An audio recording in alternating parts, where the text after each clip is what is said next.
Hello student, আজ আমরা নবম শ্রেণীর প্রথম অধ্যায়ের যে আছে এটা আছে বাস্তব সংখ্যা। আমরা এই বাস্তব সংখ্যা সম্পর্কে পড়ব। তার আগে আমরা জানবো বাস্তব সংখ্যা কাকে বলে। বাস্তব যখনই কথাটা আসবে তখন একটা তার বিপরীত অবাস্তবও অবশ্যই আসবে। তাহলে আমরা আগে বাস্তব এবং অবাস্তব সংখ্যা কী সেগুলো জানবো। আমাদের যে প্রথম যে অধ্যায় রয়েছে 1.1, প্রথম অধ্যায়টা তিনটা পার্ট রয়েছে, 1.1, 1.2 এবং 1.3। আমরা 1.1-এ যেটা পড়বো বা এই প্রথম অধ্যায়ে যা পড়বো, এখানে আমরা সাধারণত মূলত সংখ্যা এবং অমূলত সংখ্যা পড়ব। এগুলো কোন সংখ্যার অন্তর্গত? সব বাস্তব সংখ্যার অন্তর্গত। তাহলে আগে আমরা দেখে নিই যে বাস্তব সংখ্যাটা কি। আমাদের যে অধ্যায়টা হচ্ছে কি 1.1, কোষে দেখি 1.1। বাস্তব সংখ্যা কাকে বলে না, বাস্তব সংখ্যা হলো কোনো সংখ্যাকে বর্গ করার পর যদি সংখ্যাটি ধনাত্মক হয় তবে তাকে বলা হবে কি বাস্তব সংখ্যা। ঠিক একইভাবে কোনো সংখ্যাকে বর্গ করার পরে যদি সেই সংখ্যাটা ঋণাত্মক থাকে তাহলে সেটা হয়ে যাবে অবাস্তব সংখ্যা। যেমন এখানে যদি আমরা কিছু সংখ্যা নিই, যেমন 2-এর স্কোয়ার 4, বা যদি -2-এর স্কোয়ার আমরা করি তাহলে সেটাও হবে 4, বা 3-এর স্কোয়ার 3, √3-এর স্কোয়ার 3-এর স্কোয়ার হচ্ছে 9, 3-এর স্কোয়ার 9, √3-এর স্কোয়ার 3। এই সব সংখ্যাগুলো সব হচ্ছে কি বাস্তব সংখ্যা। যে কোনো সংখ্যাকে আমি যদি 10কে স্কোয়ার করি কত হয়ে যাবে 100।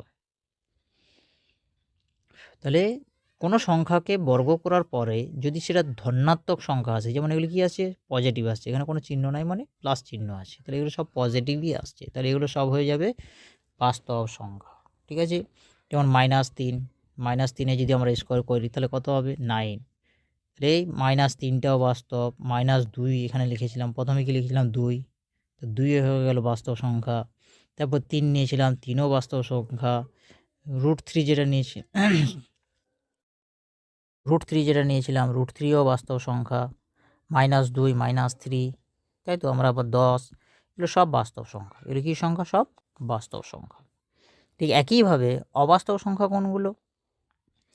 অবাস্তব সংখ্যা হচ্ছে কোনো সংখ্যাকে বর্গ করার পর যদি সংখ্যাটি ঋণাত্মক হয় তাকে অবাস্তব সংখ্যা বলে। যেমন যদি কোনো সংখ্যা, যেমন আমরা এখানে নিলাম -3 তার বর্গ রুট, তাহলে এটাকে যখন আমরা বর্গ করব, বর্গের জন্য কি হবে? রুটটা উঠে যাবে, তাই তো। তাহলে হয়ে যাবে -3। অনেকে হয়তো বর্গ বুঝেনি। বর্গ মানে হচ্ছে কোনো সংখ্যার মাথায় যদি 2 থাকে 3 থাকে, তার মানে এটা হয়ে গেল কি এই সংখ্যাটা 3 বার গুণে আছে। ঠিক আছে, সমান হয়ে যাবে কত 8, অর্থাৎ 2-এর কিউব সমান হয়ে গেল 8। কোনো সংখ্যার মাথায় যদি 2 থাকে তার মানে ওই সংখ্যাটা 2 বার গুণ আছে, তা 2 2-এ 4, 2-এর স্কোয়ার 4। 3-এর মাথায় যদি 2 থাকে এর অর্থ হলো 3 2 বার গুণ আছে, 3 3-এ 9। 4-এর মাথায় 2, অর্থাৎ আমরা মাথায় যদি 2 থাকে তখন সেটাকে আমরা স্কোয়ার বলবো বা কি বলে বর্গ বলবো। ঠিক আছে, 2-এর বর্গ 4 হলো, 3-এর বর্গ 9 হলো, 4-এর বর্গ কত হবে 4 গুণ 4 সমান 16। ঠিক আছে, তার মানে 2 বার গুণ। কয়বার গুণ? মাথায় যত থাকবে ততবার গুণ। যদি 4টা এখানে মাথায় 3 থাকতো তার মানে 4 3 বার গুণ, কত হয়ে যাবে 64। ঠিক আছে, গিয়ে কীভাবে? তাহলে এটাকে মানে কি -√3 ইন্টু -√3। তাহলে এখান থেকে আমরা দেখতে পাচ্ছি রুটের যদি থাকে এই বর্গ, রুট এগুলোকে বলে রুট বা বর্গমূল। এই বর্গমূল যদি একই সংখ্যার বর্গমূল হয় তাহলে তখন বর্গ কী হবে? দুটা বর্গমূলের জন্য বর্গটা চলে যাবে, ভিতরে যেটি থাকবে সেটি পড়ে থাকবে। ঠিক আছে, এখানে যদি আমরা √3 গুণ √3 করতাম তাহলে এটা 3 হয়ে যেত, দুটা রুট এর জন্য একটা চলে যাবে। যদি এখানে 3টা রুট থাকতো, √3 ইন্টু √3 ইন্টু √3, তাহলে কী হবে? এর দুটার জন্য একটা চলে আসতো আর একটা √3 রয়ে যেত। যদি এখানে 2 থাকতো, √2 ইন্টু √2 ইন্টু √2, তাহলে কত লিখতাম? এই দুটা √2-র জন্য একটা 2 হয়ে যাবে, একটা রুট চলে যাবে, আর এটার জন্য এটা রয়ে যাবে। এর যদি জোড়া থাকতো তাহলে সেটাও বেরিয়ে যেত। যেমন যদি হয় √2 ইন্টু √2 ইন্টু √2 ইন্টু √2, তো এই দুটো জোড়ার জন্য একটা 2 হবে, আর এই দুটো জোড়ার জন্য আরেকটা 2 হবে, তাহলে এটা হয়ে যাবে 4। বোঝা গেছে? ঠিক একইভাবে এই সব সংখ্যাগুলো যেগুলোর বর্গ করার পরেও মাইনাস থেকে যাবে, ঋণাত্মক থেকে যাবে, সেগুলো হবে অবাস্তব সংখ্যা। যেমন -1 √-1 এর স্কোয়ার যদি আমরা করি তাহলে এটা কী হয়ে যাবে -1 স্কোয়ারের জন্য আমরা রুটটা তুলে দিব, বাস এতটুকু। বা যদি আমরা এখানে -2 √-2 এর স্কোয়ার করলে -2 পাবো, √-3 এর স্কোয়ার করলে আমরা -3 পাবো, √-p এর স্কোয়ার করলে আমরা -p পাবো ইত্যাদি। এগুলো হচ্ছে অবাস্তব সংখ্যা। কোনো সংখ্যাকে বর্গ করার পরেও যদি মাইনাসে উত্তর আসে, অর্থাৎ যদি ঋণাত্মক হয়ে যায় সংখ্যাটা, তাহলে সেই সংখ্যাগুলোকে বলা হবে অবাস্তব সংখ্যা। তাহলে অবাস্তব সংখ্যা কোনগুলি? এইখানে যে আমরা যে সংখ্যাগুলো পেলাম √-1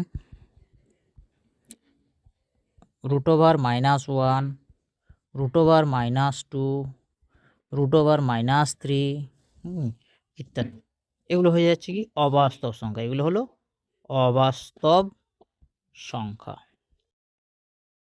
ঠিক আছে? এরপর আমরা দেখব, আমরা যে এই অধ্যায়ে পড়ব কি বললাম, মূলদ আর অমূলদ সংখ্যা পড়ব। বাস্তব সংখ্যা, বাস্তব সংখ্যাটা কি? আসলে বাস্তব সংখ্যাটা হচ্ছে, যদি আমরা লিখি বাস্তব, বাস্তব সংখ্যা, এই বাস্তব সংখ্যাটাকে আমরা দুটো ভাগে ভাগ করতে পারি। ঠিক আছে? বাস্তব সংখ্যাকে বলা যেতে পারে মূলদ সংখ্যা আর অমূলদ সংখ্যা। অমূলদ সংখ্যা, এই মূলদ সংখ্যার আবার অনেকগুলো ভাগ আছে। মূলদ সংখ্যা কোনগুলো? না, এগুলো পূর্ণ সংখ্যাও হতে পারে আবার ভগ্নাংশ হতে পারে। যেমন আমরা পূর্ণ সংখ্যা যেগুলো লিখতে পারি আর কি, পূর্ণ সংখ্যাও হয়, আবার ভগ্নাংশ, যেগুলো ভগ্নাংশ যে সংখ্যাগুলো আছে সেগুলো হতে পারে, পূর্ণ সংখ্যাও হতে পারে। আর অমূলদ সংখ্যা কি? অমূলদ সংখ্যা হচ্ছে যেসব সংখ্যাকে আমরা যখন ভাঙব, কোনো মৌলিক সংখ্যা যদি বর্গের ভিতরে থাকে, অর্থাৎ বর্গমূলের ভিতরে থাকে, রুটের ভিতরে থাকে, সেই সংখ্যাগুলোকে সাধারণত অমূলদ সংখ্যা বলে। কিন্তু এখানে মাইনাস বাইরে হতে পারে, ভিতরে নয়। ঠিক আছে? ভিতরে হয়ে গেলে অবাস্তব হয়ে যাবে। অমূলদ হতে গেলে আমরা এই সংখ্যাগুলোকে অমূলদ সংখ্যা বলবো। রুটের ভিতরে যেসব মৌলিক সংখ্যাগুলো থেকে যাবে সেগুলো হচ্ছে কী সংখ্যা? অমূলদ সংখ্যা। এগুলো সামনে প্লাসও থাকতে পারে, মাইনাসও থাকতে পারে, কোনো সমস্যা নেই। ঠিক আছে? মূলদ সংখ্যাও ধনাত্মক ঋণাত্মক হতে পারে, অমূলদ সংখ্যাও ধনাত্মক ঋণাত্মক হতে পারে। এরপরে পূর্ণ সংখ্যা যেগুলো আছে, পূর্ণ সংখ্যার মধ্যে ধনাত্মকও হতে পারে, ঋণাত্মক হতে পারে, ভগ্নাংশের মধ্যেও ধনাত্মক হতে পারে, ঋণাত্মক হতে পারে। যেমন এগুলো কি -1 +1 +2 -2 ইত্যাদি। একইভাবে ভগ্নাংশের ক্ষেত্রে 1/2 +1/2 -2/3 +2/3 ইত্যাদি। এরকম ভগ্নাংশ পজিটিভও হতে পারে, নেগেটিভও হতে পারে। একইভাবে পূর্ণ সংখ্যাগুলো পজিটিভও হতে পারে, নেগেটিভও হতে পারে। এই ধরনের সমস্ত সংখ্যা হচ্ছে মূলদ সংখ্যা। এই ধরনের আকারে যে সংখ্যাগুলো চলে আসবে সেগুলোকে আমরা বলবো অমূলদ সংখ্যা। কোনগুলো? যেসব মৌলিক সংখ্যাগুলো রুটের ভিতরে থেকে যাবে সেগুলোকে আমরা অমূলদ সংখ্যা ধরব। আর কিভাবে আমরা বলতে পারি মূলদ সংখ্যা অমূলদ সংখ্যা? অতএব আমরা যদি মূলদ সংখ্যার সংজ্ঞা লিখি, যেমন এখানে আমাদের প্রথম প্রশ্নটা আছে মূলদ সংখ্যা কাকে বলে, তাহলে আমরা একটু মূলদ সংখ্যা অমূলদ সংখ্যার সংজ্ঞাটা দেখিয়ে নিই। ঠিক আছে? মূলদ সংখ্যা কাকে বলে? 1 নম্বর হচ্ছে মূলদ সংখ্যা কাকে বলে। মূলদ সংখ্যা কাকে বলে? না, যেসব সংখ্যাকে p/q আকারে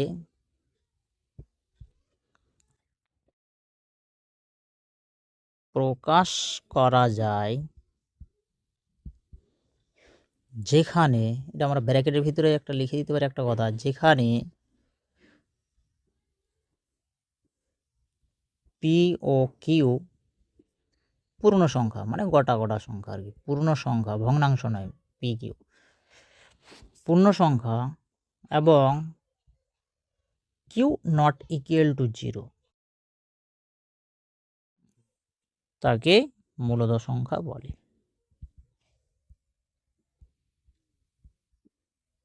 মূলদ সংখ্যা বলে।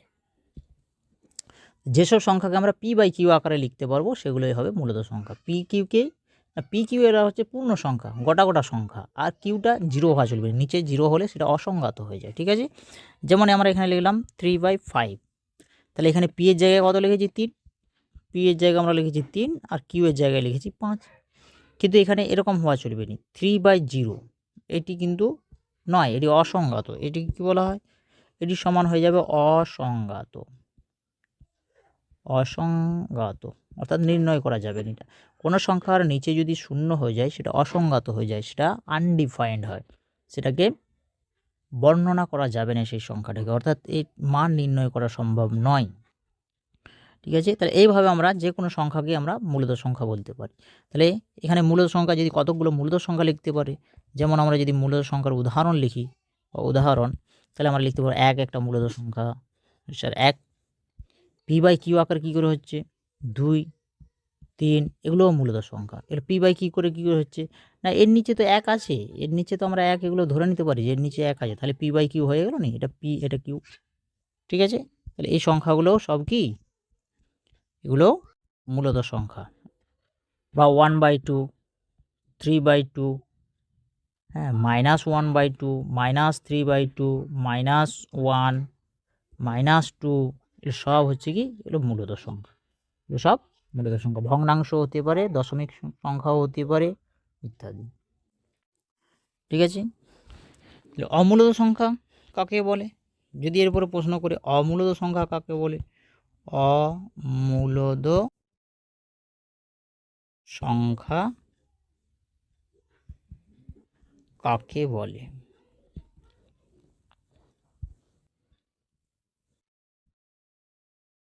তাহলে আমরা একইভাবে বলতে পারি, যেসব সংখ্যাকে পি বাই কিউ আকারে প্রকাশ করা সম্ভব নয়, প্রকাশ করা যায় না বা সম্ভব নয়, যেখানে পি কিউ কি পূর্ণ সংখ্যা, ঠিক আছে, এবং কিউ নট ইকুয়াল টু 0, তাকে কি বলা হবে? অমূলদ সংখ্যা বলে। অমূলদ সংখ্যা বলে। ঠিক আছে, এইসব সংখ্যাগুলো কোন সংখ্যা না, এই সংখ্যাগুলো তো উপর নিচে করে লেখা যাবে না, এরকম করে 2/3, এগুলো তো সব মূলদ সংখ্যা, এভাবে লেখা যাবে না। তাহলে এই অমূলদ সংখ্যাগুলোকে আমরা প্রকাশ করতে পারি দুইভাবে। যে কোনো সংখ্যাকে যদি আমরা কি বলে রুটের ভিতরে রেখে দিই, যে কোনো মৌলিক সংখ্যা যখন আমরা রুটের ভিতরে রেখে দেবো, এগুলো হয়ে যাবে অমূলদ সংখ্যা। এগুলো কি সব অমূলদ সংখ্যা। এগুলো হয়ে যাবে অমূলদ সংখ্যা। এটা মাইনাসও হতে পারে, -√3, প্লাস -√5 ইত্যাদি। আর কোন সংখ্যাগুলো? যে সংখ্যাগুলোকে ভাগ করার পরে দশমিক ভগ্নাংশে আসবে, অথচ দশমিকের পরের সংখ্যাগুলো রিপিট আসবে না। যেমন আমি যদি একটা সংখ্যা লিখি 0.123, 124, 125, 126 এইভাবে যাচ্ছি, তাহলে এখানে কোনো সংখ্যার রিপিট নাই, এখানে দশমিক ভগ্নাংশটা রিপিট নয়, এগুলো অমূলদ সংখ্যা। বা 0.10, 100, 100, 1 এইভাবে যাচ্ছে, তাহলে এগুলোও কি অমূলদ সংখ্যা, কারণ দশমিকের পরের সংখ্যাগুলো রিপিট নাই। বা আমরা লিখতে পারি এইভাবেও 1 0 1 1 0 1 1 0, 4টা 1, তারপরে 0, এইভাবেও যদি যেতে থাকে, এটাও কি হবে নি, এটাও মূলদ সংখ্যা নয়, অমূলদ সংখ্যা। ঠিক আছে, তাহলে মূলদ সংখ্যার ক্ষেত্রে কি রিপিট হয়ে যেতে হবে, দশমিকের পরের সংখ্যাগুলো রিপিট হয়। যেমন যদি এরকম হতো 0.235, 235, 235। তার মানে আমরা দেখতে পাচ্ছি এইখান থেকে এটা পুরোটা বারবার রিপিট হচ্ছে। এটা কি সংখ্যা? মূলদ সংখ্যা। এগুলো কি সংখ্যা হয়ে যাবে? এগুলো মূলদ সংখ্যা হয়ে যাবে। আর এগুলো আমরা কি লিখছিলাম? এগুলো অমূলদ। ঠিক আছে, এগুলো সব কি? এগুলো সব অমূলদ। এগুলো হচ্ছে অমূলদ সংখ্যা, আর এগুলো হচ্ছে মূলদ সংখ্যা। এরকম যদি রিপিট আসে, বা হয়তো হলো 1.12 12 12 12 12 এভাবে বারবার এই যে সংখ্যাগুলো রিপিট আসছে, বা এটা এরকম হতে পারে 0.333333 এরকম একই জিনিস পড়ে আসছে 1.3333 এইভাবে চলতেই থাকবে। এই ডট ডট দিয়ে দেওয়া মানে এভাবেই চলতে থাকবে। ঠিক আছে, এইভাবেই চলছে। এগুলো হয়ে যাচ্ছে মূলদ সংখ্যা, এগুলো রিপিট আসছে সংখ্যাগুলো। ঠিক আছে, আর এগুলো রিপিট আসেনি, অর্থাৎ এগুলো অমূলদ সংখ্যা। মূলদ সংখ্যা অমূলদ সংখ্যা বোঝা গেল। আজকের দিনটা আমরা জাস্ট এটা প্রথম ক্লাস, খুব একটা লম্বা করবো নি। পরের ক্লাস থেকে আমরা আমাদের বইয়ের যে অধ্যায়, প্রথম যে অধ্যায় আছে 1.1 থেকে আমরা শুরু করব। আজ জাস্ট আমরা এই সম্পর্কে সংখ্যা সম্পর্কে একটু ধারণা দিলাম, কারণ সংখ্যা সম্পর্কে অনেক বিস্তারিত আছে উঁচু ক্লাসে আরও হবে। ভগ্নাংশ আমরা আগেও পড়ে এসেছি। ভগ্নাংশ আবার বিভিন্ন ধরনের হয় নাকি? প্রকৃত ভগ্নাংশ, অপ্রকৃত ভগ্নাংশ, আবার দশমিক ভগ্নাংশ, সামান্য ভগ্নাংশ বলে, দশমিক ভগ্নাংশ বলে, দশমিক ভগ্নাংশের আবার সসীম দশমিক ভগ্নাংশ, আবৃত দশমিক ভগ্নাংশ হয়, আবার সসীম দশমিক ভগ্নাংশ আবার শুদ্ধ সসীম হয়, মিশ্র সসীম হয়। আবার যেটা আবৃত দশমিক সেগুলো যে শুদ্ধ আবৃত হয়, মিশ্র আবৃত হয়, এরকম অনেক ভাগ রয়েছে। ঠিক আছে, যাই হোক, আমাদের ক্লাস আজকে আমরা এইখান থেকে সংক্ষিপ্ত করলাম। এর পরের ক্লাসগুলো আমরা মোটামুটি কন্টিনিউ করব, বই থেকেই আমরা শুরু করব, কারণ আমরা অধ্যায় শুরু করার আগে একটু জাস্ট বলে নিলাম। ঠিক আছে, তবে হয়তো অনেকেরই সমস্যা হতে পারে যে এখানে তো লিখে লিখে চলে যাচ্ছে, আমরা তো মানে নোট করতে পারছি না। অসুবিধা কিছু নেই, যদি নোট করার প্রয়োজন হয় আমরা ক্লাসের শেষে, ক্লাস যখন সম্পূর্ণ হয়ে যাবে, এই যে হ্যান্ড রিটেন যে পিডিএফ, এই যে এইটা ফাইলটা যেটা আমি লিখলাম, এরই পিডিএফ ফাইল পাওয়া যাবে। তার জন্য আমার সাথে যোগাযোগ করতে পারে এই নাম্বারে হোয়াটসঅ্যাপ করলে অবশ্যই আমি মোটামুটি জানিয়ে দেবো। আমি একটা নাম্বার নিচে লিখে দিচ্ছি, অতএব এটা আমার হোয়াটসঅ্যাপ নাম্বার। এই হোয়াটসঅ্যাপ নাম্বারে হোয়াটসঅ্যাপ করবে, আমি সেখানে গ্রুপে জয়েন করে আর এই পিডিএফ দিয়ে দেবো যদি কারোর প্রয়োজন হয়। ঠিক আছে, আর নাহলে আমি বলবো ভালোভাবে ক্লাসটা অ্যাটেন্ড করো আর দেখে নাও। ঠিক আছে, বারবার পোজ করে নোট করার প্রয়োজন নেই। নোট করার প্রয়োজন হলে বলবে, আমি পিডিএফ দিয়ে দেবো, সেখান থেকে তোমরা খুব ভালোভাবে আরামসে বসে নোট করে নিতে পারবে। ঠিক আছে, যাই হোক, thank you so much watching my video. Please subscribe my channel and like this video and share this video to your friends so that they can join. Okay, then